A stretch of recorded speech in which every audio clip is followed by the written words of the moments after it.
Le test de tolérance à l'altitude, c'est un test qui est fait en laboratoire et qui permet d'évaluer la capacité d'une personne à tolérer un séjour en altitude.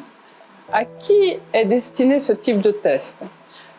En règle générale, deux types de personnes. Ce sont soit des personnes qui n'ont jamais été en altitude, ce qui signifie qu'elles n'ont jamais dormi au-delà de 3000 mètres, ou alors des personnes qui ont été malades quand ils ont été en altitude et chez qui on cherche à comprendre la raison de cette maladie.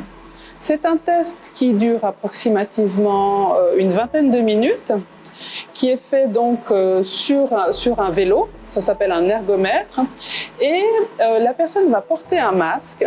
Ce masque va être relié à un simulateur d'altitude et il y a plusieurs phases dans ce test. Il y a une première phase de repos et ensuite une phase où on va pédaler, pas à très haute intensité, à une intensité qui est modérée.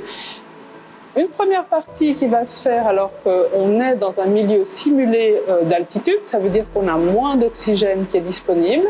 Et puis une phase où on va pédaler, mais cette fois-ci avec un retour en plaine, donc avec un niveau d'oxygène qui est normal. Et avec ces différentes phases, on obtient des données. Et avec ces données, le médecin qui fait le test peut donner des recommandations par rapport à un séjour en altitude. Il peut donc dire si c'est un niveau de tolérance qui est moyen ou bon, ou si c'est un niveau de tolérance qui n'est pas suffisant. Dans ce cas-là, ça peut aboutir à un traitement préventif avec un médicament qui peut aider à l'acclimatation. Et dans certains cas, le résultat de ce test va montrer qu'une personne est totalement intolérante à l'altitude.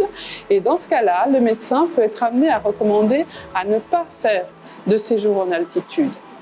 Ce type de test se fait dans des laboratoires spécialisés.